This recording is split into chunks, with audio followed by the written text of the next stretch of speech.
In this episode of Negative Modifier, we were playing the game Kult Divinity Lost. Kult Divinity Lost by design involves content, themes, and situations that may be uncomfortable or triggering for some listeners, and is most definitely not suitable for all audiences. Listener discretion is advised, and we really do mean that this time. Hey there, Charlie here. On behalf of the whole cast and crew of Negative Modifier, thanks for giving us a listen. If you enjoy the episode, please consider giving us a rating or reviewing us on your listening platform of choice, or liking this episode if you're enjoying this on YouTube.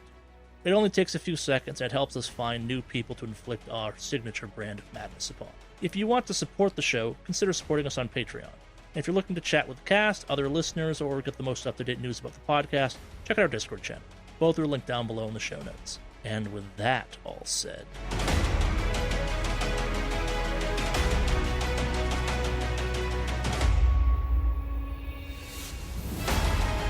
Detective Jenner, you're a little bit in front of the other two because you're still with Franklin Mills and Preston. Yeah, I'll have them stop and say, hold on. Sure. Sounds like they're coming.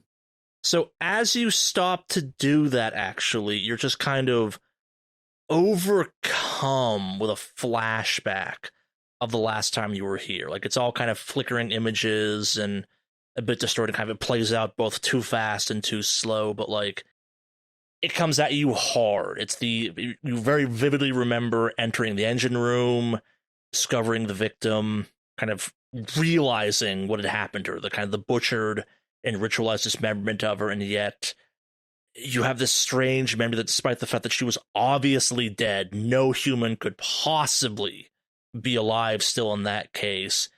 She's kept pleading with you and struggling, and yeah, and as fast as it kind of comes over you, it passes. Yeah, I'm kind of like holding the wall and holding my head like I'm a little dizzy, trying my best not to throw up. Yeah, so give me a keep it together. 10, partial success. All right, so what negative emotion do you want to kind of go into? You're going to get angry at this? You're going to kind of show some fear in this situation? You're going to feel sad? You're going to feel guilty? Or you're going to kind of become obsessed with Franklin Mills? Because this is obviously like, whatever the hell this is his fault. You're going to feel distracted? Like, I think that I'm distracted by what's going on. All right. I'll keep that in my pocket for when that's kind of applicable for later. Yeah, I'm looking around the engine room, like taking in all of the things that I remember happening and seeing any stains that might be left over, and I can't like keep focused. Makes sense. You're distracted, it's going to be a -2 in situations where perhaps concentration or paying attention would be important. But yeah, eventually you all kind of get back together in a group and you continue further down into the ship. The stairwells are horrible. Like, every step you take is loud, it echoes and clatters through the space. Your flashlights cast just bizarre shadows, partially from the partially destroyed ship, partially because turns out the interior of large industrial ships cast just really weird shadows. And everything sounds distorted, so you're hearing it through something strange. There's a weight and pressure to being in this space. You definitely feel trapped. It's a large metal staircase. Like, it's nothing pleasant about it. And it's loud, too. Like, maybe that's the thing I can't, like, drive home enough. It's just how unbelievably loud every step you take in here is. And at the same time, it's wet. Like, you hear drips coming from every direction. Again, this is technically a sinking ship or a mostly sunk ship type of situation. Like, it's hard to pinpoint where sounds are coming from or what direction sounds are coming from. It's a hellish cacophony of just every sound one does not want to feel when your only primary source of illumination is a flashlight. And you traverse this for a few minutes, and eventually you arrive deep in the ship at the engine room door. On its face, a nondescript, large steel door. What do you do? I pull out my hard cam and I turn it on and press record. All right. I'm just kind of like focusing on keeping it together right now. Sure. I wait till everyone seems like they're ready, and I'll push the door open. All right, so opening this door, unsurprisingly, is loud. As you kind of push the door, and it puts off just this horrible, jarring, shrieking noise, which it just reverberates around the entire space. Like, it's not just that it's loud, it's piercing. Like, everyone has a bit of reaction to it. It's hard to kind of ignore a sound like this, and the air that spills out is just stale and smells of murky, polluted water and rusted machinery. And inside in the dark, your flashlights cast about this kind of create this landscape of elongated shadows that make no sense, partially decomposed machinery, jagged chunks of metal, broken glass, reflects kind of the light off in random directions. It just feels sharp and jagged and dangerous inside the room.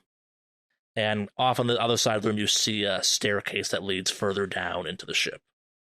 We are now entering the site where Franklin Mills was found with the last victim's name, Janice Bedford, also known as the mother of the missing child, William Bedford.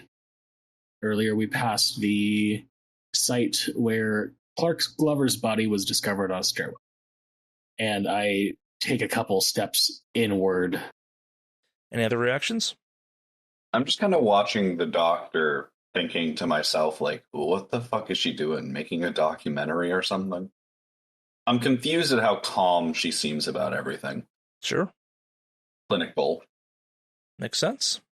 So, Preston gives Franklin a bit of a shove and kind of starts leading him in.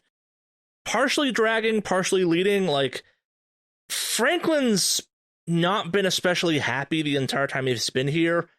Not in the same way he was in the house, though. There's something different about this. Like, there's almost a panic slowly growing in him. And he's not fighting Preston, but he definitely does not want to go into that room. He's definitely looking around at the walls and the shadows.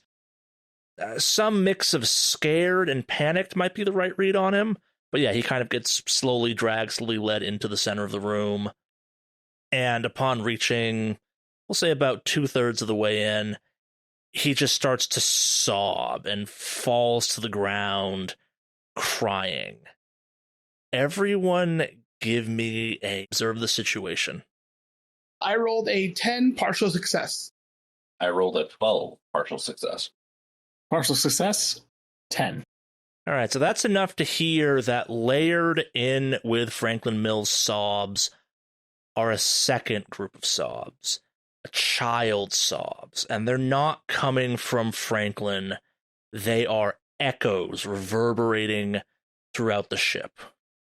Is it getting louder than Franklin Mills, or is it just like faint, echoing around the ship? It's faint. It's definitely on the weaker side, but you can definitely hear it still. I'm kind of moving around more, just trying to capture the sound on my camera. At the mention of the second matricide, Franklin Mills has dropped to the ground and started sobbing. Echoing sobs have started expressing in almost like a childlike pitch. If this is a physical phenomena that could be linking his guilt, and if this is a guilt that's surfacing in regards to the initial matricide with the murder of Martha Mills. And I'm now just kind of pointing the camera at Franklin and observing him. Do I recognize the crying of it? Like, does it sound vaguely familiar at all to anything I would have heard that night? If you're asking if you recognize kind of who the child crying is, no, it's too distorted and kind of warbly and echoey to fully figure out that part of it, but you definitely recognize it as a child crying. Okay. In addition to Franklin. Okay, I start trying to look around to see if I can kind of like narrow it down or like pinpoint it. So like I know I was like kind of in my own headspace, but like right now, after hearing that, like I want to try to help. All right, so are you in the room at this point as well, or no? Oh yeah, no, I definitely get in the room and Sure. start kind of like looking around. Yep. Jenner kind of looks to Hostrov and whispers, Do you hear that? Am I losing my fucking mind? I lean over, or not lean over, but like I kind of turn my head a little bit, but still keep my eye line facing towards the room and in there. And I'm like, no, I hear it too. You hear it, right? Yeah. A fucking kid. Who the fuck is down here? I don't know, but let's go find this kid. Yeah, no, let's go. And yeah, I team up at this point with Detective Jenner, and any kind of weird like moments that, or just, I guess, the call of like duty, if you will, to try to like help whoever this is, has kind of superseded any kind of weird tension I may have had with Jenner, given that our relationship right now is currently very tense. So we're just kind of like, well, nope, we need to do what's right. And so we just kind of jumped into it, at least on my end. That's where my headspace is at right now. Very similar for Jenner. Any petty grievances, maybe not petty, but grievances she has can be put on the back burner for now. Especially if it's a kid crying in here. And I mean, we never found the kid's body related to this crime. I mean, either someone's playing a really horrible joke, or this is some really chance of fate. She does draw her sidearm. I do not have a sidearm on me, so I'm just kind of going unarmed right now. Jenner will offer to take point. All right, but you're all in the room, correct? Yes. All right, so as you kind of get about 4 or 5 feet away from the door you enter through, it slams shut with a loud shriek. And as this all happens, kind of half crying, half laughing, Franklin says from his spot on the floor, "Why the fuck did you bring me here? And why did you side with her?" I ignore that and keep looking for the kid. The camera was initially whipped over to the door, and it's back now on Franklin. And I just start questioning. It's like, who is her? Is her Martha? Is her Martha? Are you talking about your mother? Of course it's my mother. She won't let me go. She's here. What do you mean she's here? Like physically present here, or? Oh, you'll find out soon enough. That's why you brought me here, right? To punish me like she used to? This is the hull of a ship. This isn't a closet door. Kind of inhales, lets it out slowly. At this point, Preston kind of is on the ground trying to pick him up some, and quickly and deliberately, Franklin Mills just rams a large chunk of metal into Preston, fumbles at something on his belt, jumps to his feet, and runs into the dark as fast as he can.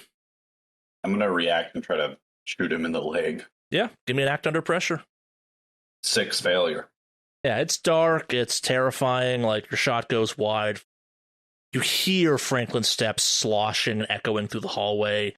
Preston is on the ground, holding on to this just jagged chunk of metal shoved into his gut. He's looking around. He is bleeding profusely.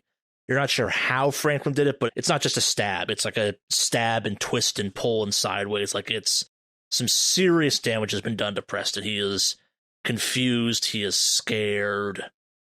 I run over to try to like help him out. Like, I guess try to assess the situation, maybe provide some like first aid.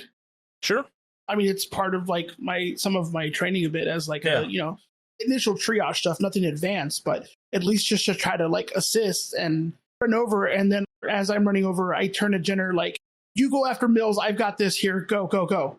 And like, I run towards Preston. I kneel down and I try to assess the situation, try to stop some of the bleeding and all that. So if you're chasing after Mills, give me a act under pressure. And if you're trying to help Preston, give me an act under pressure. I would like to state that Omri is going to also run after.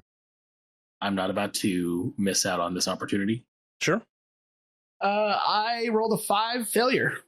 We're going to play what happens with Preston first. So Preston's kind of grabbing onto this metal, and Kostrov, this is eerily familiar. Maybe not exactly what you've seen before, but I suspect this sparks some memories. It's just kind of Preston's bleeding out. Like, you didn't realize just how far this chunk of metal went through him or how much metal there was, and his blood is slowly mixing with water on the floor and some oil, and just the room smells horrible. In addition to that, you hear the sound of both Dahamre and Jenner running off into the dark away from you, leaving you in this part of the engine room once again.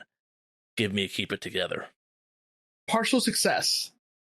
Still gonna lose some stability, but again, what is the emotion you're feeling right now? Is it more fear? Is it angry? Like, this has happened again. It would make sense to get angry in this type of situation. You become distracted. Like, what is your reaction to the situation? So I actually am going to become obsessed right now because Okay.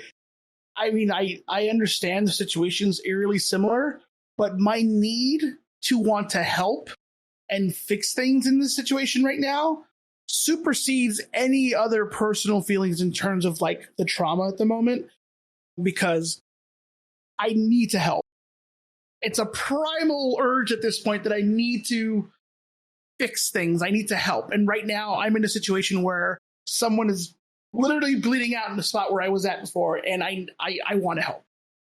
All right. So with that in mind, you hear, in addition to this crying child, you hear just this horrible scream. It comes from a woman, and you immediately recognize it as Janice Bedford's scream. It's echoing through the ship, and she's calling for your help. Wait, did you say the name of the person that... Janice Bedford, the person that was ritualistically murdered and butchered in this exact engine room. That's what I thought you said, and I also had to just in real life process that for a moment. Okay, so I hear that, and I legitimately just am perplexed, because am I in some sort of like weird dream scenario right now? What's going on? Like, I start questioning my reality at that point, like, because it's like there's no way I could be in this exact situation and hear that exact scream. That person is dead. I watched I watched them die. I remember You've them been dying. told they're dead. You've seen the body, probably even. Yeah. So I've seen a little more than that, Also true. if I remember correctly. Yes. So there's more that I've seen than anybody else is very much aware of.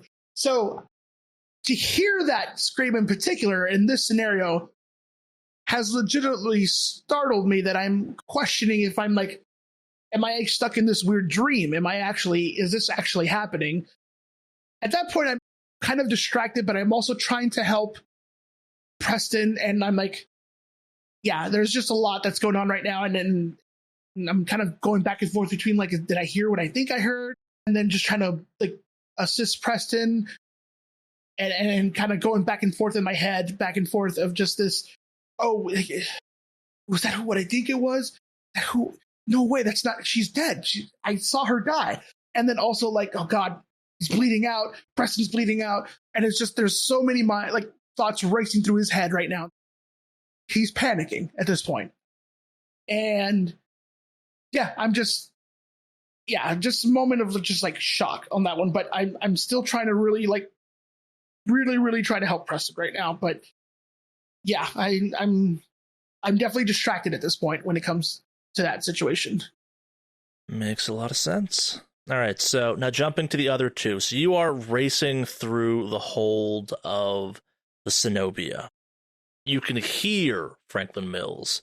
You can't see him. For the act under pressure, I rolled a 15 success.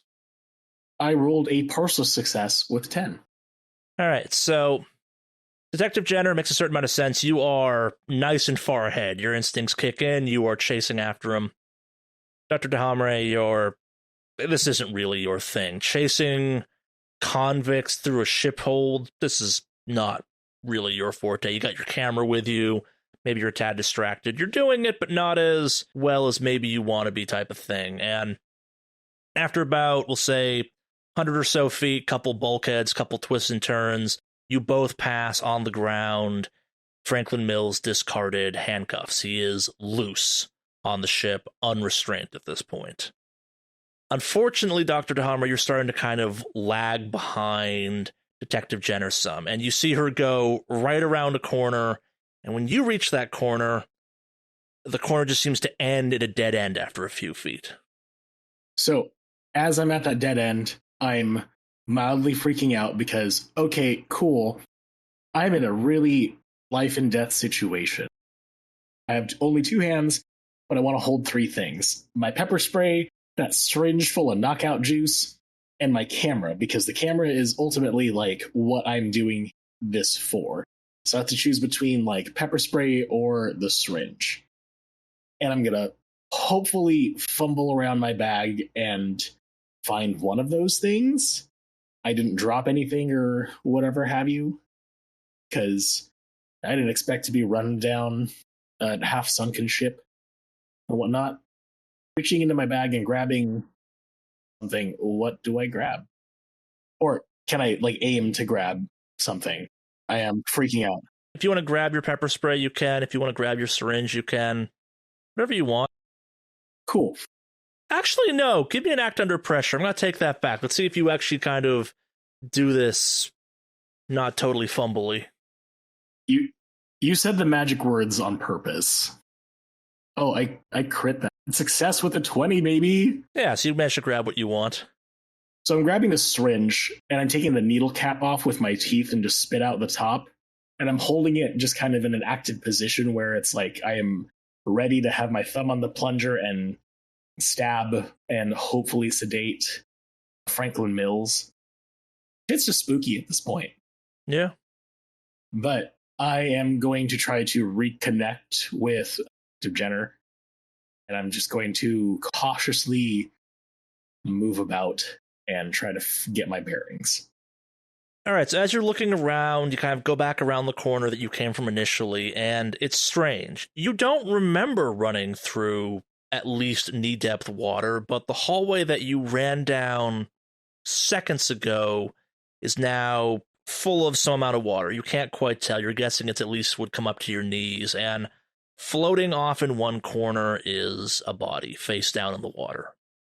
It's got blonde hair, wearing a large t-shirt.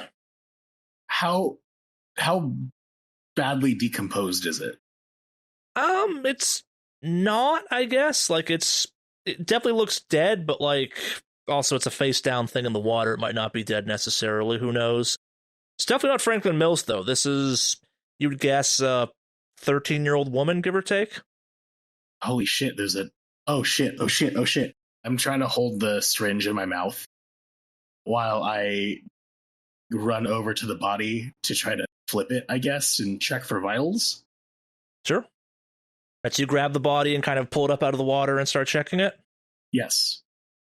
So as you flip this woman over, she is indeed a 13-year-old woman. She has blonde hair, hollowed out eyes, unbelievably pale skin, and you realize she's holding a metal pipe that she just swings at you the moment you kind of like flip her up some.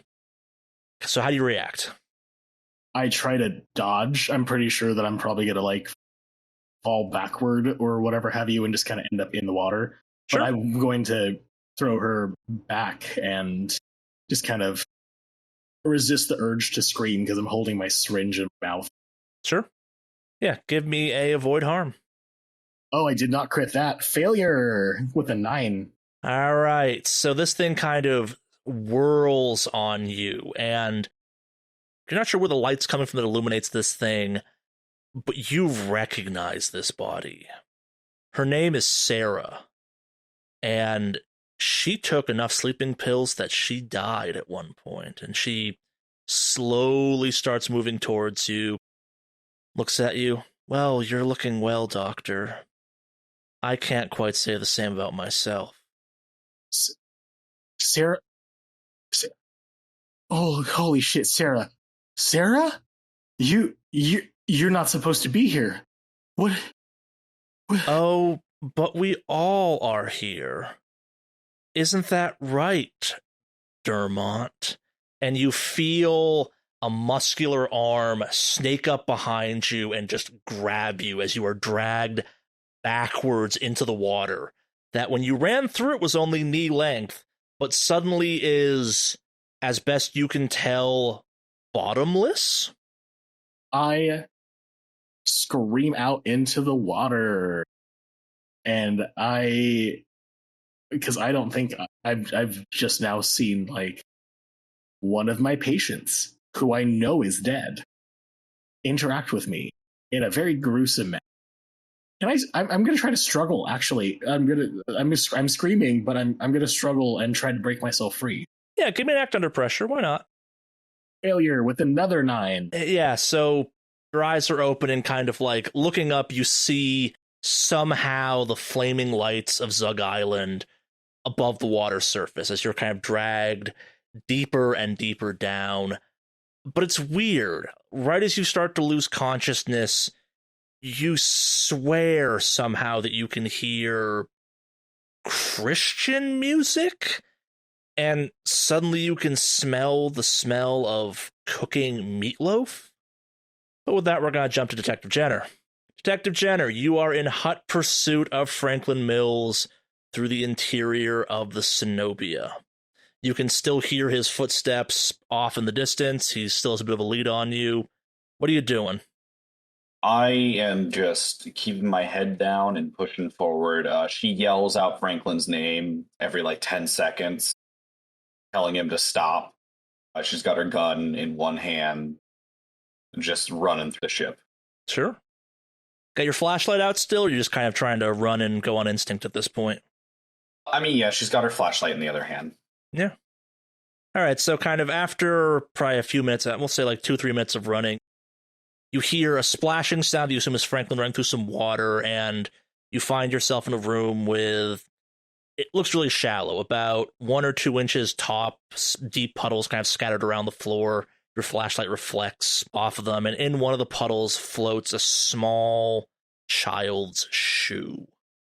Yeah, not thinking, because I have heard the child cry in here. Jenner jumps into the water, not jumps, but goes down trying to search for the child that was crying. Yeah, so you reach down, grab at the shoe, and in the water you see the reflection of a small 11-year-old girl in a pink padded jacket, kind of off in the corner, right next to the door you ran through to come into this room. You're not sure how you missed her coming in, but somehow you did. Yeah, I mean, I turn around and shine the flashlight at her. Getting up, getting ready to holster my weapon. Yeah, so she's kind of curled up in this corner. She has labored breathing, and she kind of cowers away from you go. And she goes, "Why? Why didn't you take me to the hospital?" Well, we're going to get you help, okay? Not from you! Why didn't you take me to the hospital? Jenner looks confused, and I think it kind of dawns on her what she's seeing. Is that correct, Charlie? Yeah. You put 2 and 2 together and realize that this is Lydia, an 11-year-old girl that... Do you want to say it, or should I? The 11-year-old girl that I hit drunk driving home one night. Oh. And as you get closer, you realize that one of her legs is broken. It's twisted at a strange angle, so much that a jagged chunk of bone is just stabbed through her skin. There's a small pool of blood. She is terrified. Her eyes are wide open, and she's just staring at you accusingly. God, what the fuck? Oh, what the I'm so sorry. I can't. How are you? She's stumbling over her words and her thoughts. Sure. And can I roll keep it together? Yeah, absolutely. You can definitely try and keep it together. Yeah, I want to see how I'm doing before I decide what I'm going to do. I roll a 12 with a partial success. All right, so lose 1 stability, but also, what gets worse? You feeling sad? You feeling mad? You feeling angry? I'm guilty. Absolutely. That's where the the stability comes from. So feeling guilty and not really realizing the issues with the situation at hand, she's going to approach and try to render aid as best as she can. Apologizing the whole time, crying herself, doing what she thinks will help. All right, so you're kind of getting in there and comforting her? Yeah. Give me an avoid harm. No, you have that negative because of the distracted. Give me an endure injury for 2 injury. I rolled a 15 success. All right, so as you get close, this girl, this Lydia, kind of real quickly just slams or tries to slam as best she can a rusted screwdriver that she was hiding under her leg into you. It hits your coat and kind of gets deflected off of it. You get lucky on that one.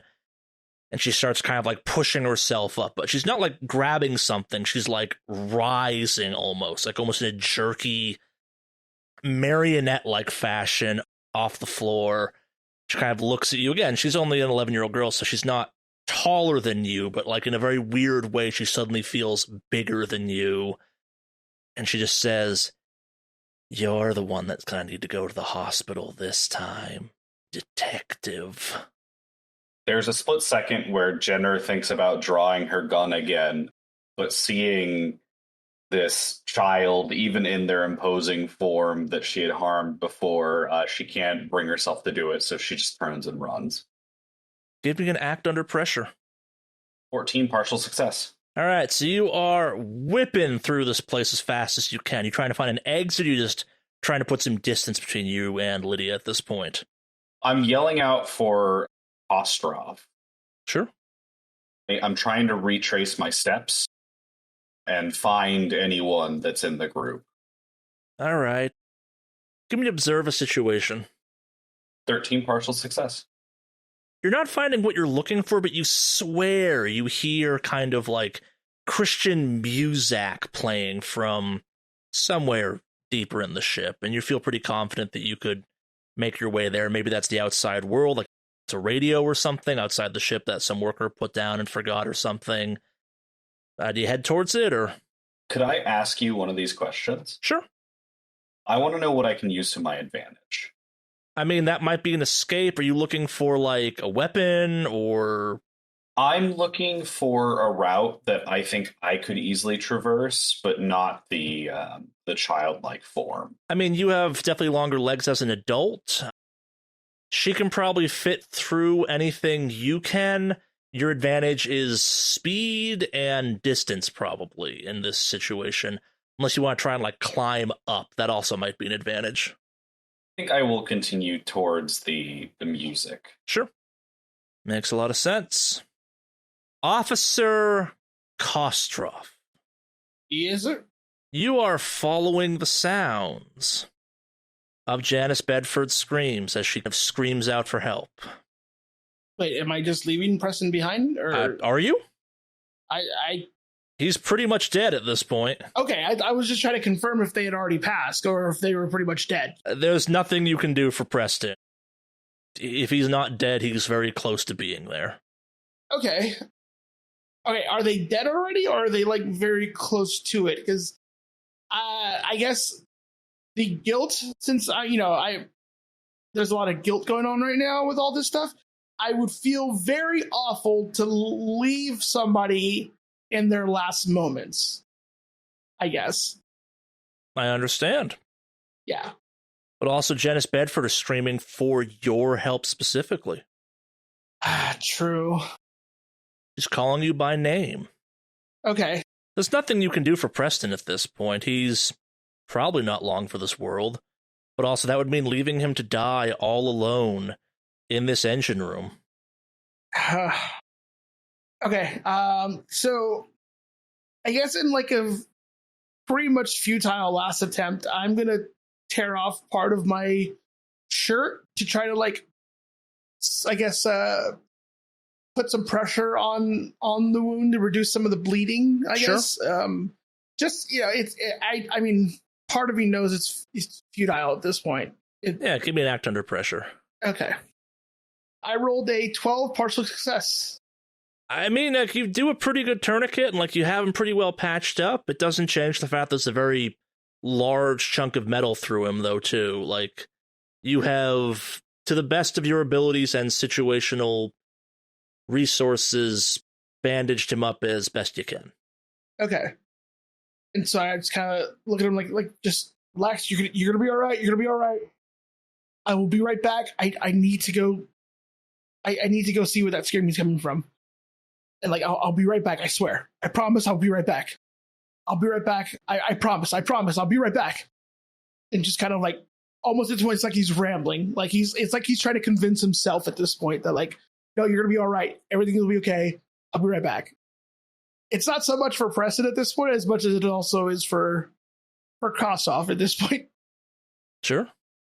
And so I get up and I start heading towards the sound of the yelling. Or at least try to. Yeah, just trying to make your way there? Yeah, I just kind of try to run in that general direction of where I'm hearing it come from, if I can try to figure it out anyway. All right.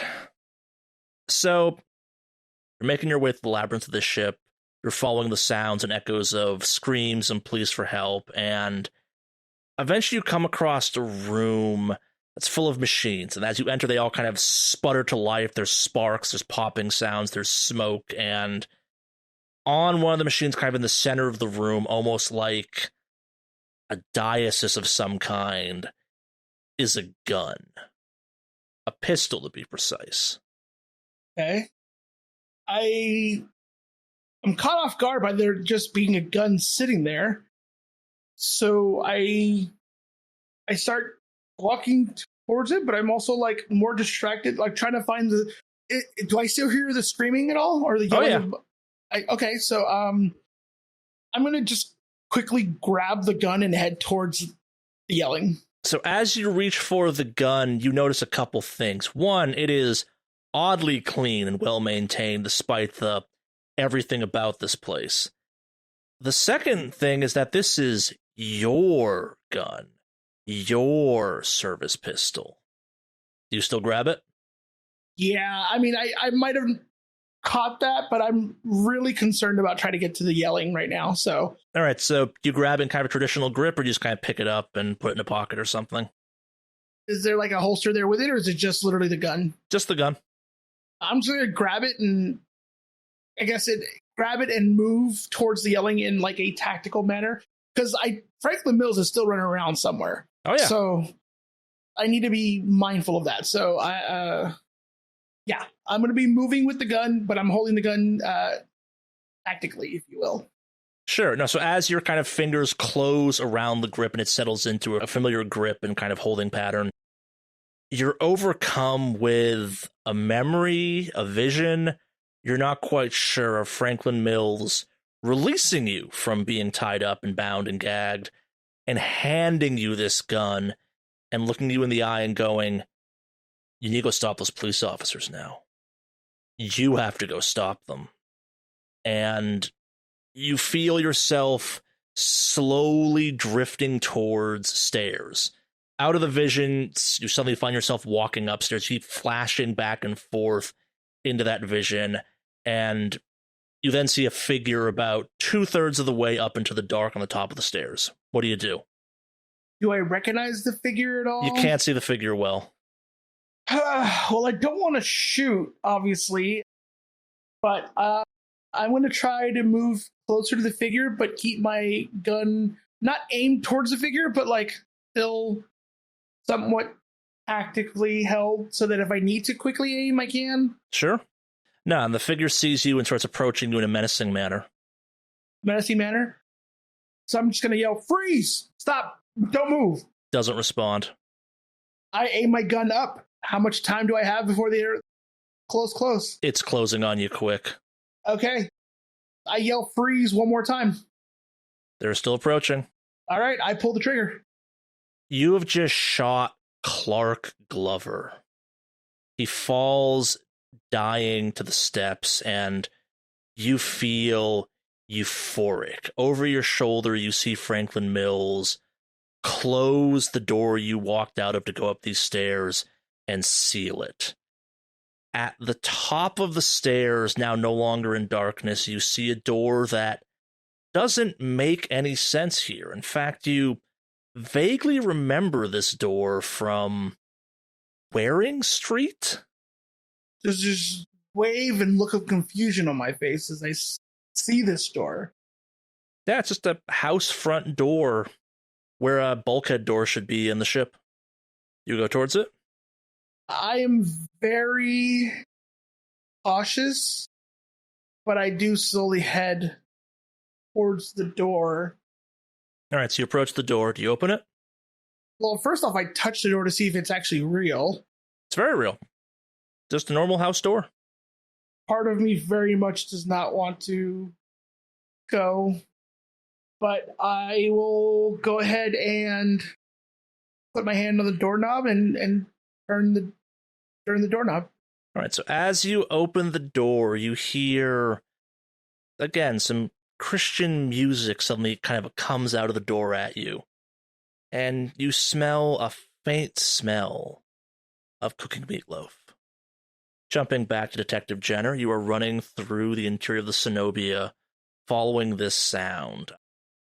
As you're approaching what you believe to be the source of this sound, you're smelling fresh by comparison air, you feel a breeze, and you suddenly find yourself in a long, straight hallway that you swear at the end you can see the glow of the outside. There is some water in the hallway kind of farther away from you. You'd guess it's about ankle deep or so, give or take. Okay. I am going to slow down a little so that I don't trip moving through the water here, but I'm going to keep moving fairly quick. All right, so you're not quite sure when you realize it, but as you start kind of walking through the water, it starts getting deeper faster. Like, after a few steps, you realize you're kind of up to your chest in water, and looking back, there's just as much water behind you. What do you do? Where do I hear the music? Still forward, kind of still towards the glow. I'm gonna swim. All right. So as you're doing that, the water, the water keeps seeming to get deeper and deeper, and suddenly you realize that you are underwater and that there is no space between the top of the water and the ceiling. You're now in a completely flooded hallway, and if you look back and forth, it's completely filled either direction. I'm gonna look for a way up. Way out or way up? Up or out, whichever I can find first. All right, so below you, you see, you're not sure how you missed this, a hatch. It looks like almost like almost like an air seal of some kind. One that you might use if the ship was sinking or something like that. We'll attempt to open it. All right, yeah. Give me an act under pressure. A 12, partial success. It's hard. You have to kind of really get your body in there. It's rusted. You hear it just screeching and resisting you as you do this. Give me a endure injury at 1. 7, failure.